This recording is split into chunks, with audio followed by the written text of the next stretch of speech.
Bonjour. Il pleut, il mouille, c'est la fête à la grenouille, diraient les enfants. Il pleut, et voici que la nature se réveille, s'épanouit, explose même. Prenons le temps d'admirer ces couleurs resplendissantes. On entend presque grandir les plantes. Écoutons aussi le glouglou de l'eau et les gouttes qui mouillent et qui remplissent cet immense réservoir qu'est le sol.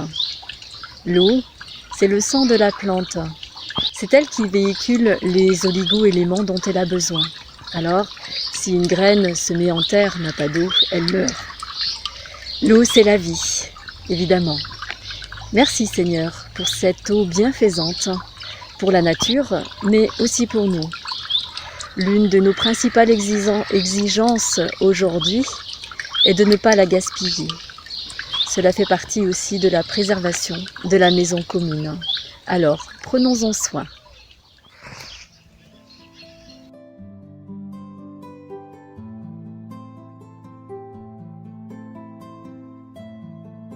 Le pape François a appelé lors de la 50e journée mondiale de la Terre, le 22 avril dernier, l'importance de renouveler notre engagement à aimer et à protéger la Terre. Nous devons opérer pour cela une conversion écologique qui s'exprime par des actes concrets, des actions concrètes et communes, non seulement au niveau international, mais aussi personnel. Chacun de nous peut apporter son indispensable contribution. Alors prenons soin de la planète et des hommes qui y vivent dessus.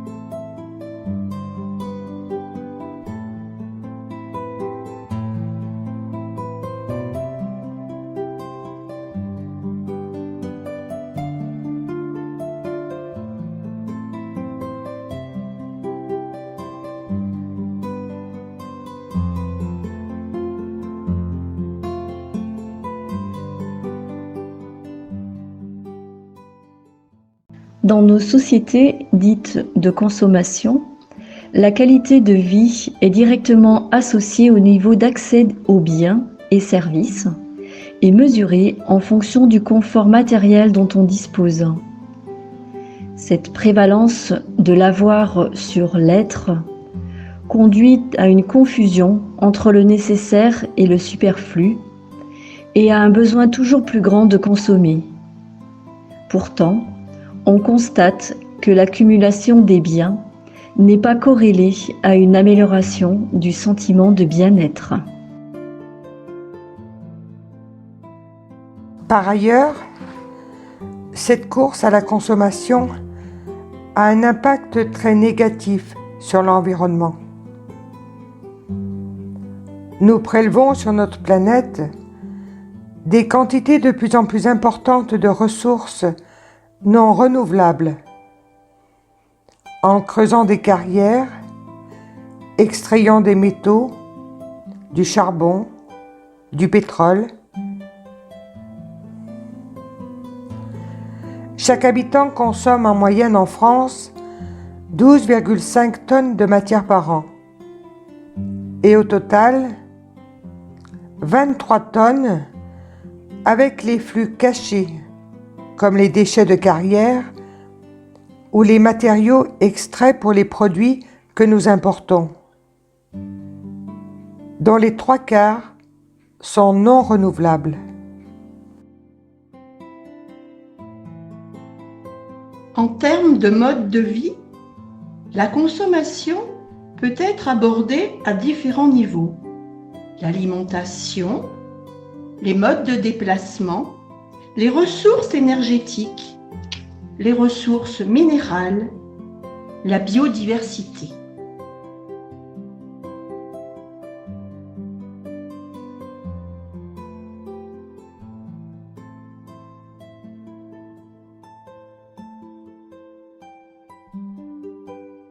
Deux problèmes majeurs sont à souligner en termes d'alimentation, le gaspillage et la sécurité alimentaire. En France, on estime que, par an et par habitant, à domicile, près de 30 kilos de produits alimentaires consommables sont jetés, dont 7 kilos de nourriture encore emballée, ce qui représente un budget de plus de 400 €.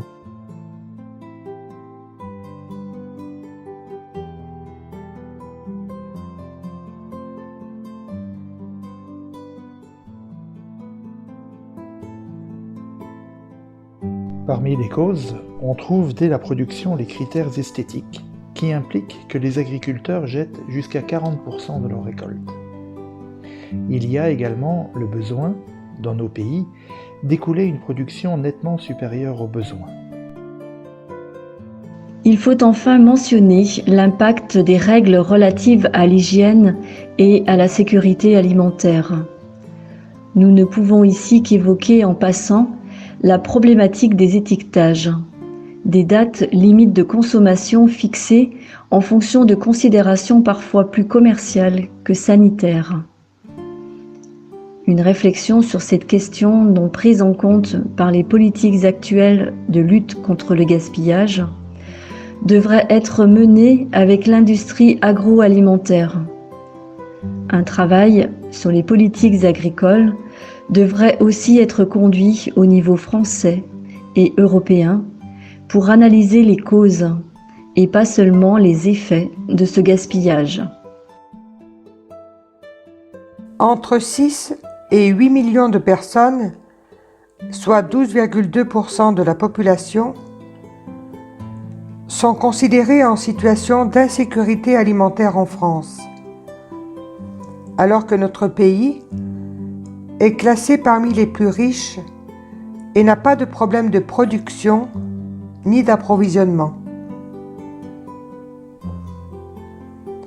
Faute d'une vraie politique de sécurité alimentaire et d'accès à une alimentation digne pour tous,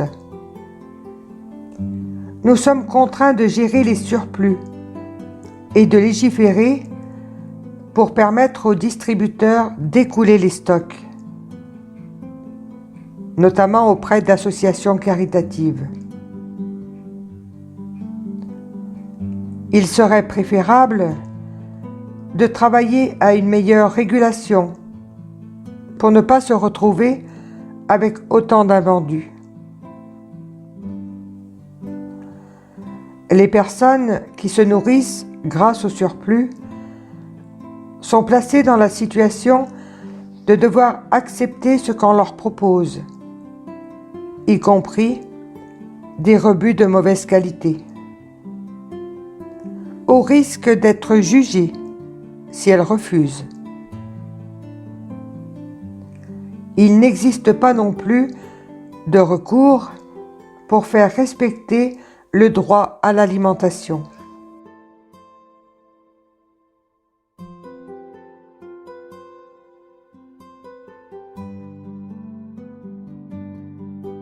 La mobilité constitue une valeur dans nos modes de vie actuels, au niveau du travail, des loisirs ou des choix d'habitation. Les déplacements plutôt que la stabilité, le mouvement plutôt que la permanence, le changement plutôt que la continuité sont devenus des vertus. Or, la mobilité n'est ni durable ni généralisable, étant directement associée à l'utilisation des transports, et notamment de la voiture. Elle est responsable en bonne partie de la pollution de l'environnement et de l'épuisement des ressources énergétiques.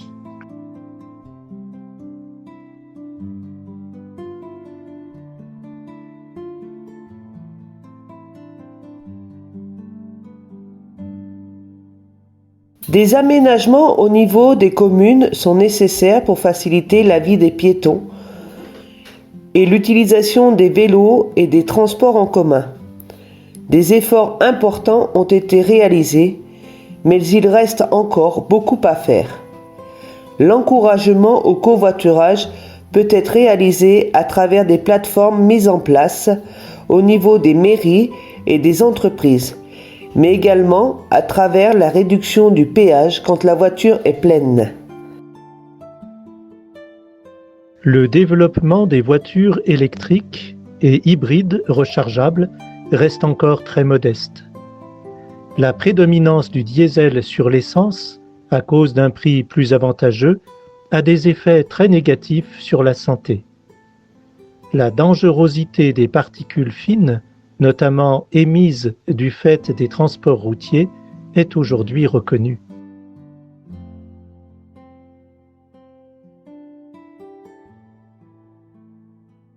En France, nous émettons en moyenne 4 fois plus de gaz à effet de serre que ce qu'impliquerait une juste contribution de tous à la lutte contre le changement climatique. Notre pays a d'ailleurs pris, dans plusieurs textes officiels, l'engagement de se conformer à cette exigence d'ici 2050. Mais tous les experts conviennent que cet objectif est très ambitieux et qu'il ne pourra être atteint par le seul progrès technique. L'augmentation de la production d'énergie décarbonée ne dispensera pas d'économiser l'énergie dans ses différents domaines d'utilisation, sans oublier le problème spécifique des émissions liées à l'agriculture et, surtout, à l'élevage. Dans toutes les activités d'une organisation, d'une famille ou d'un individu, des gaz à effet de serre sont émis de diverses manières, par le bâtiment, par les transports, par les produits consommés, par les déchets produits. Le bilan sera différent selon que le déchet ira dans un compost, sera recyclé ou sera encore incinéré.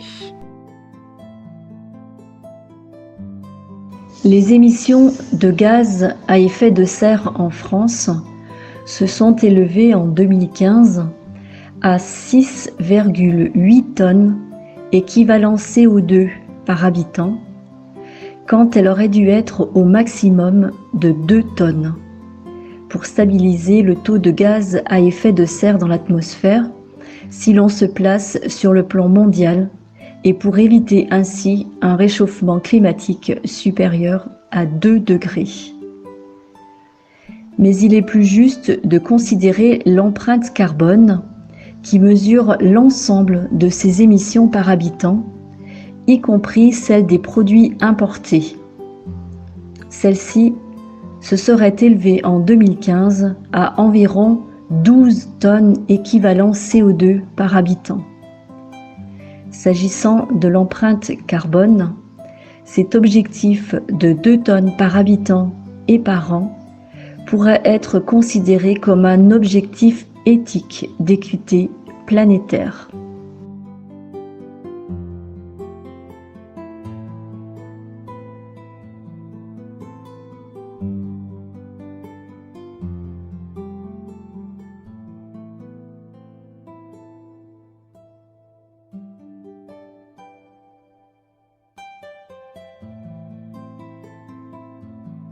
Les ressources minérales sont, par nature, non renouvelables.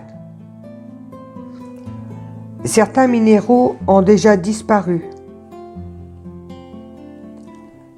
Les ressources en argent, cuivre, sélénium et tellure, utilisées en électronique et dans l'industrie métallurgique, seront en situation critique dans quelques dizaines d'années. Le recyclage est insuffisant pour faire face aux besoins actuels. Par ailleurs, l'exploitation de ces ressources s'effectue pour certaines dans des conditions inhumaines ou très préjudiciables pour la biosphère. Cette utilisation des ressources minérales ne sera plus possible à échéance de quelques décennies. Ou alors, a un coût beaucoup plus élevé. Elle est donc injuste.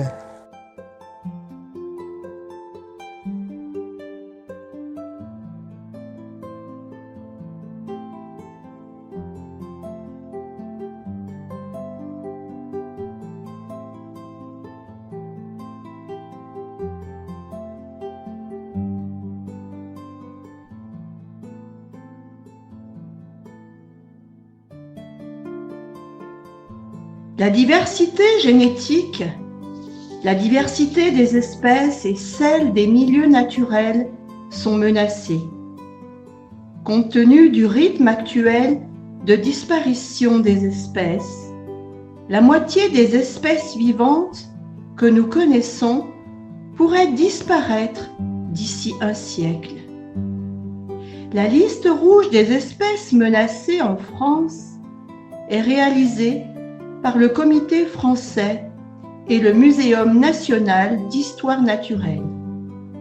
Elle permet de déterminer le risque de disparition de notre territoire des espèces végétales et animales qui s'y reproduisent en milieu naturel ou qui sont régulièrement présentes. En France métropolitaine, 9% des mammifères, 19% des reptiles, 21% des amphibiens et 27% des oiseaux nicheurs sont menacés de disparition du territoire, tout comme 22% des poissons d'eau douce et 28% des crustacés d'eau douce. Pour la flore, 500 espèces sont menacées en France. Environ 165 hectares de milieux naturels sont détruits chaque jour à des fins diverses. Chaque année, par exemple, plus de 60 000 hectares de terrains agricoles et de milieux naturels sont transformés en routes, habitations, zones d'activité.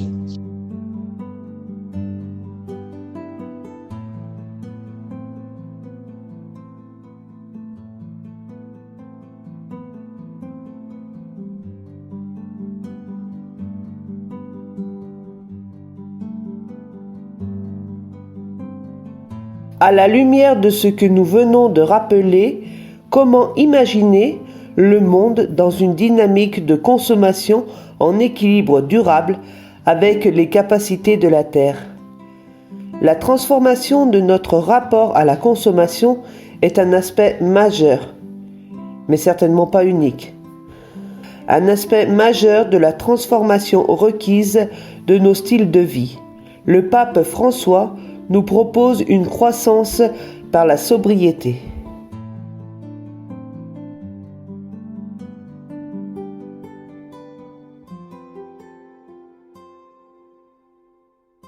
Trois niveaux d'action peuvent être distingués pour favoriser les modes de vie marqués par la sobriété. Un niveau personnel, un niveau collectif, pour le conforter au sein des structures à travers lesquelles nous agissons dans et sur la société, un niveau politique qui est déterminant pour la modification du contexte.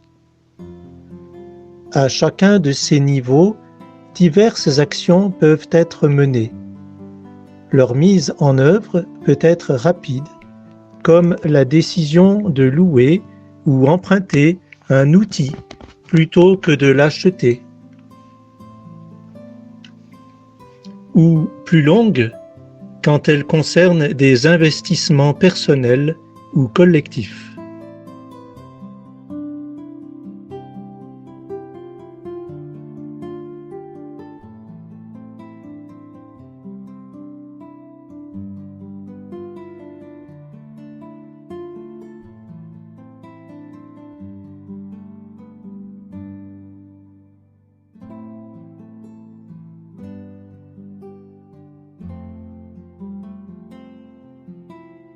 Plusieurs types d'initiatives se développent ainsi avec des modalités diverses.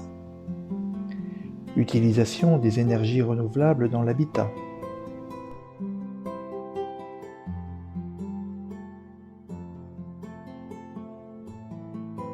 Mutualisation des moyens de transport.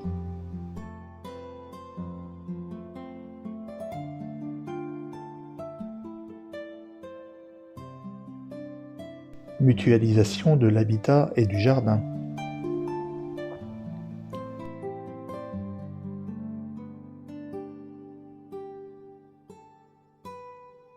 Recyclage.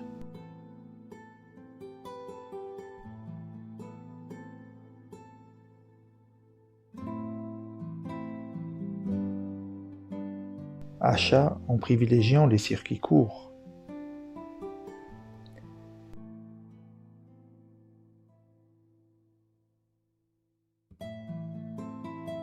Achat de biens non produits localement via le commerce équitable.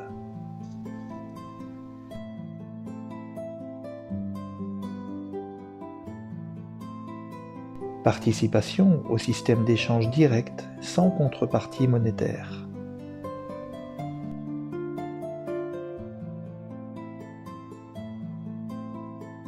Utilisation des monnaies locales complémentaires.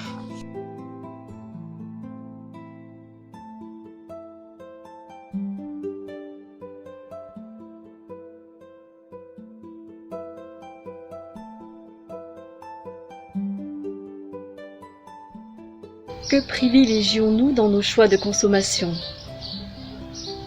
Le moins cher ou le juste prix, qui tient compte du respect de la nature et des besoins du producteur?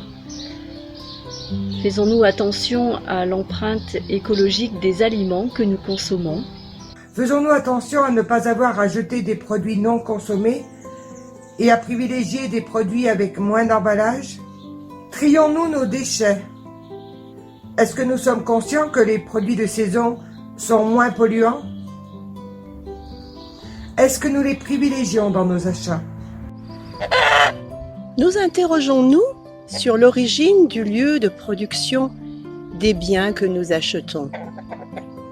Sommes-nous prêts à utiliser moins la voiture de manière individuelle et à utiliser plus le covoiturage et les transports en commun? Sommes-nous prêts à soutenir les mesures qui limitent l'utilisation de voitures en ville, comme les péages urbains? Sommes-nous prêts à payer une taxe carbone? Faisons-nous preuve de discernement dans le choix des modes de transport pour tenir compte de leur impact environnemental? Existe-t-il un plan de déplacement dans notre entreprise? Sinon, serions-nous prêts à l'impulser? Sommes-nous prêts à investir dans un chauffage moins consommateur d'énergie et dans l'isolation de nos logements? Cherchons-nous à réparer nos équipements plutôt que de les jeter et les remplacer? Donnons-nous les appareils que nous n'utilisons plus à des associations qui peuvent les remettre en service ou en recycler les composants? Privilégions-nous la location plutôt que l'achat de biens qui peuvent être utilisés par plusieurs personnes, comme les outils de bricolage, les voitures, les vélos, mais aussi les maisons de vacances par exemple. Si nous participons à des associations de consommateurs ou alors à des centrales d'achat, demandons-nous que le respect de l'environnement et la rémunération des producteurs, ainsi que le choix des producteurs locaux, soit un critère de notation et de sélection.